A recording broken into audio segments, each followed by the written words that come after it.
Here at Good eReader, we've been covering e-paper for the past 16 years. And we've had tons, uncountable amounts of products come across the desk.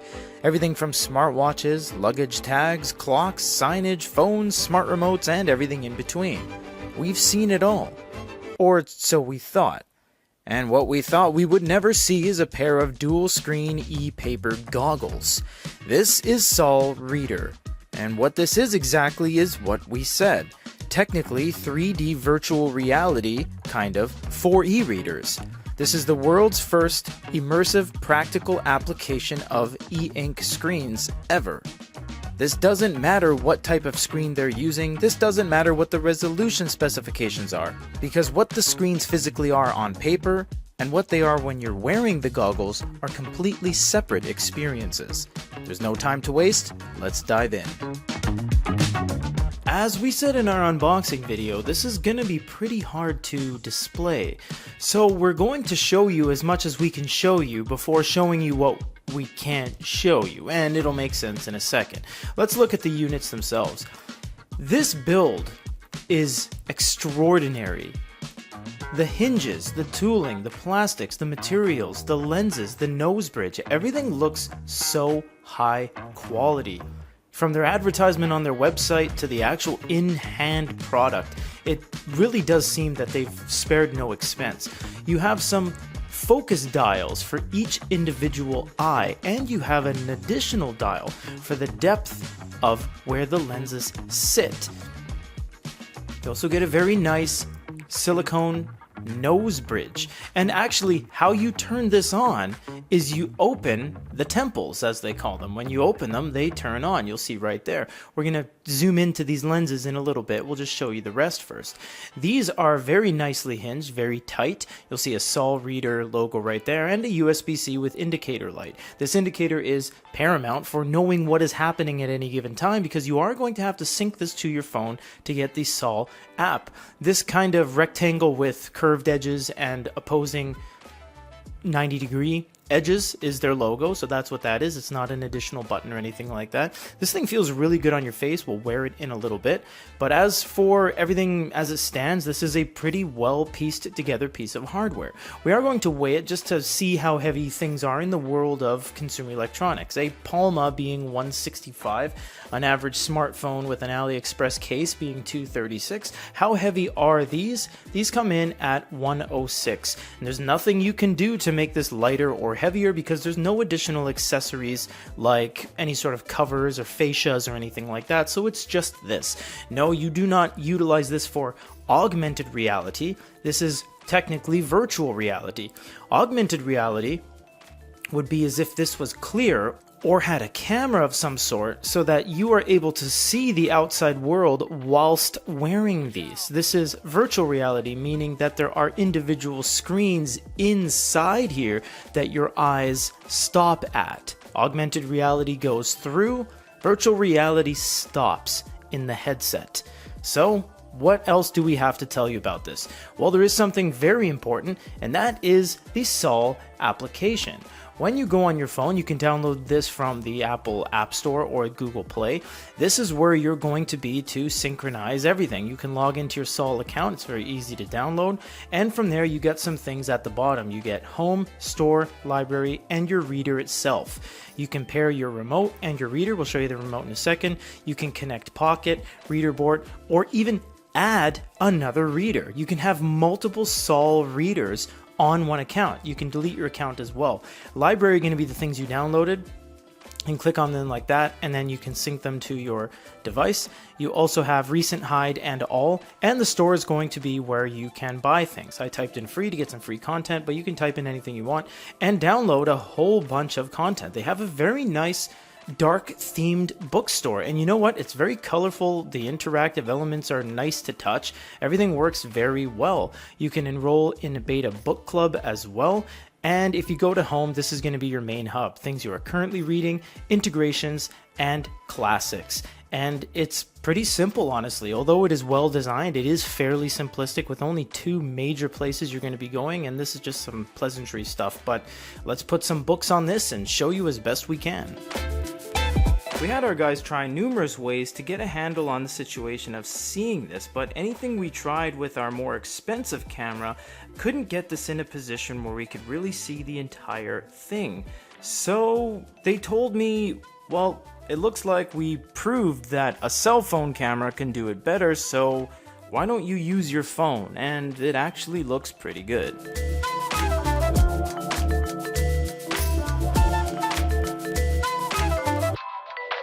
So utilizing my phone as a magnifier, we now have access into what this thing actually looks like, so let's check it out.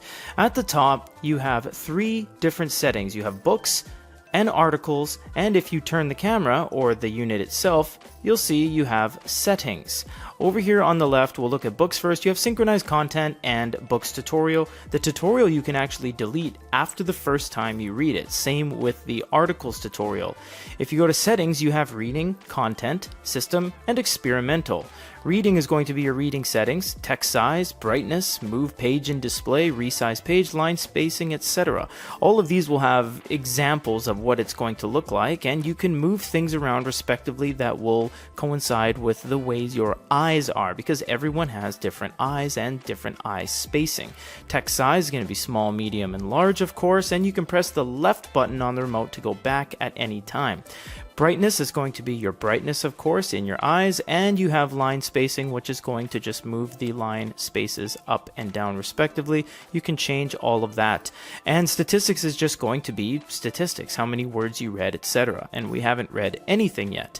If you go down to content, content is going to be your books, articles, Bible, etc. And all of these can be toggled on or off. That's pretty easy. And if you go down to system, system is going to be your about, regulatory information, and all of your factory stuff, as well as firmware updates if need be. You can pause the video at any time if you want to see these.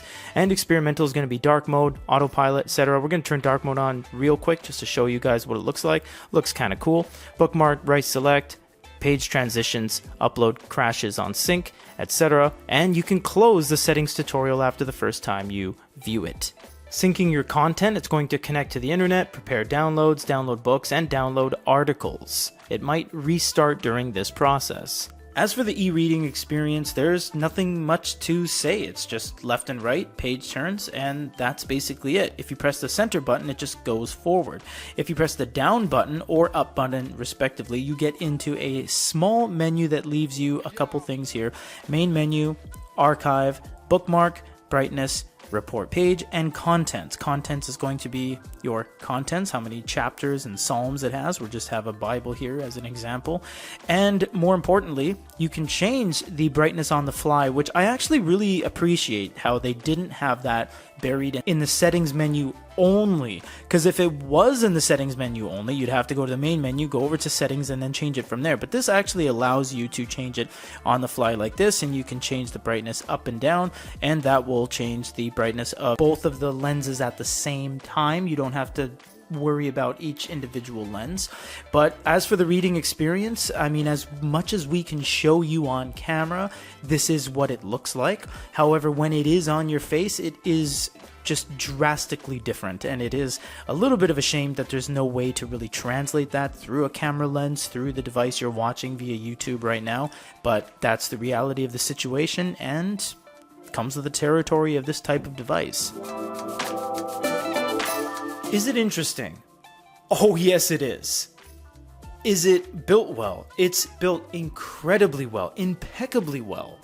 Is it fun to use? It's incredibly fun to use. It's engaging. It's modular in the sense that you have this remote and you hook it up to your phone and you hook it up to your application and you sideload in books via the app, and you have the lenses that turn, the nose bridge here. You have the fact that you close the temples, the side to turn it off and on. You can adjust the depth, but in the end, what does it do?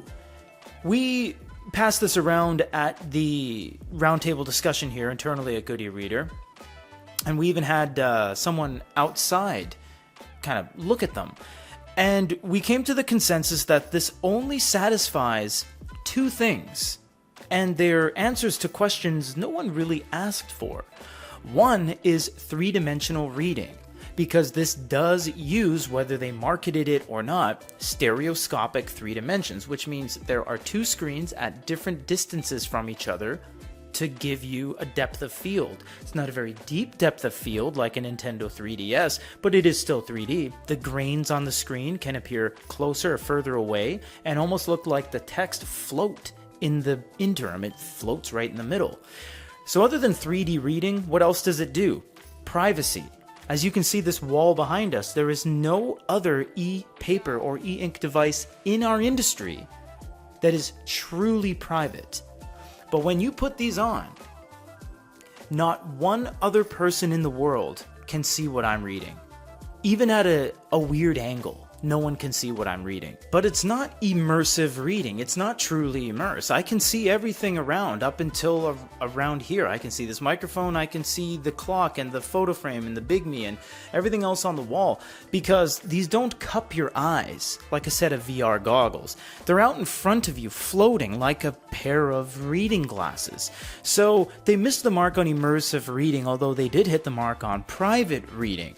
In the end, these get a 6 out of 10 because, again, this is an answer for a question no one asked, although it is innovative and they've raised a ton of money on their crowdfunding. It is a good piece of tech, but it begs the question, do you need e-ink panels floating out in front of you that don't really immerse you in any sort of reading whatsoever and only kind of get halfway there when it comes to 3 dimensions? It's kind of a mixed bag and a mixed approach to what it wants to be, but it is interesting all the same.